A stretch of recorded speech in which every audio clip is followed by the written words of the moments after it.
अकोले शहरात रुद्रप्रचांकडून यावर्षीची अकोले शहरातील मानाची होळी सण मोठ्या उत्साहात साजरा करण्यात आला आहे। सामाजिक ऐक्य परंपरेचा संदेश देत या कार्यक्रमाचे आयोजन करण्यात आले।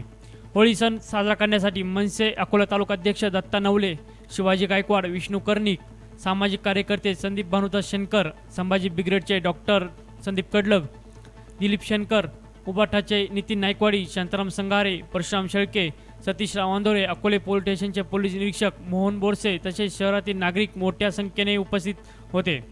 यावेळी होळी प्रज्वलन करताना वाईट प्रवृत्तींचा नाश हो, चांगुलपणाचा विजय असो असा संदेश देण्यात आला।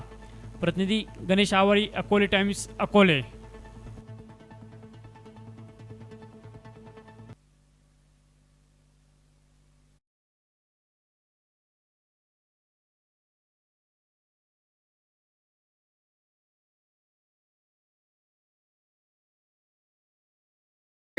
व आज रुद्रा प्रतिष्ठानच्या वतीनं हे दुसरं वर्ष या ठिकाणी आहे। जे हिंदू धर्मामध्ये जे सण आहेत, जे आता पारंपरिक पद्धतीने साजरे होत नाही, ते कुठंतरी त्याला ग्लोबल तयार झालेले आहे। ते न करता आपण आपले सण हे पारंपरिक पद्धतीने साजरे केले पाहिजे। यासाठी रुद्रा फाउंडेशन इथून पुढे आणि भविष्यामध्ये असे हे सण आपल्या सर्व धर्माच्या लोकांना एकत्रित घेऊन जगाला काहीतरी एक संदेश गेला पाहिजे। अशा प्रकारचे आपले येणारे सण हे साजरे करायचे आहे। ज्या महापुरुषांनी हे सण साजरे केले त्याच्या पाठीमागची एक भूमिका वेगळी होती का सर्व समाज एकत्र आला पाहिजे, त्याच्यातून विचारांची देवाणघेवाण झाली पाहिजे। यासाठी हे सण साजरे केले पाहिजे। म्हणून रुद्रा प्रतिष्ठान सुद्धा येणारे सर्व सण हे अशाच एकोप्यासाठी सण साजरे केले जातील। तरी मी अख्ख्या आपल्या हिंदू धर्माच्या सर्व अकोलेकरांना मी या होळीच्या हार्दिक शुभेच्छा देतो आणि लोकांनी या सर्व कार्यक्रमांमध्ये मोठ्या संख्येनं यावं असं मी आवाहन करतो आणि थांबतो। रुद्रा प्रतिष्ठान आयोजित आज हा आपल्या हिंदू धर्माप्रमाणे हा होळीचा सण या ठिकाणी साजरा होत आहे। खऱ्या अर्थाने रुद्रा प्रतिष्ठानचा एक संकल्प आहे, सेवा हाच धर्म। सेवा म्हणजे प्रत्येकाची सेवा करणे, याला आपण सेवा म्हणतो। आणि धर्म म्हणजे सर्व जाती धर्माला एकत्र घेऊन आपण केलेला हा धर्म आहे। हिंदू संस्कृतीमध्ये जेवढे सण आहेत, जेवढे कार्यक्रम आहेत, ते आपण एक 365 दिवसामध्ये सगळे साजरे करत असतो।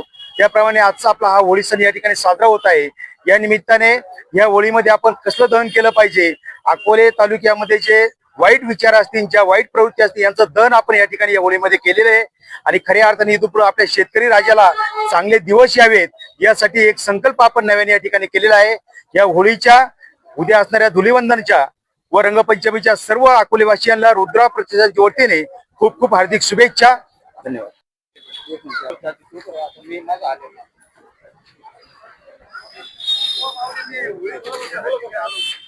रुद्रा प्रतिष्ठान अकोल्याच्या वतीने आज अकोले बस स्थानक येथे आम्ही होळीचा हा उत्सव साजरा करत आहोत। शेतकऱ्यांच्या जीवनातला हा प्रमुख सण असल्यापैकी एक सण म्हणजे होळीचा सण आहे। खरं तर हा वसंत ऋतूच्या आगमनापूर्वी फाल्गुन पौर्णिमेला होणारा हा सण शेतकऱ्यांच्या आयुष्यात वेगवेगळे रंग भरून येतो आणि म्हणून होळीच्या दुसऱ्या दिवशी रंगपौर्णिमा किंवा धुलीवंदन साजरं केलं जातं। शेतकऱ्यांच्या आयुष्यामध्ये या कालामध्ये नवीन पर्व सुरू होतं आणि म्हणून या जी काही आतापर्यंत झालेली नकारात्मक असेल, वाईट गोष्टी असेल, त्याचं दहन करून एक नवीन विचारांनी, नवीन परिवर्तनाचा विचार करून हा होळीचा उत्सव या निमित्ताने साजरा केला जातो। आणि म्हणून होळीच्या निमित्ताने आमची एवढीच विनंती आहे का सर्वांनी पर्यावरण पूरक होळी साजरी करावी। याच्यामध्ये मग अंधश्रद्धा असेल, अस्थिरता असेल, दहशतवाद असेल, जी वेगवेगळ्या प्रकारची जे व्यस्त असेल, त्या सगळ्यांचं या होळीमध्ये दहन केलं जावं आणि एक वेगळ्या प्रकारचं आरोग्यदायी असं जीवन सगळ्यांनी जगावं हा संदेश या निमित्ताने देतो आणि सर्वांना होळीच्या आणि रंगपंचमीच्या धुलीवंदनाच्या शुभेच्छा देतो। धन्यवाद। रुद्रा प्रतिष्ठान अकोले तर खरं तर दरवर्षी होळी करतं, हे दुसरं वर्ष झालं आहे। तर हा प्रोग्राम खरंच खूप चांगल्या रीतीने पार पडतो। सर्वांना होळीच्या खूप शुभेच्छा आणि महिलांनी अजून याच्यापेक्षा जास्त संख्येने उपस्थित राहावे ही नम्र विनंती। धन्यवाद।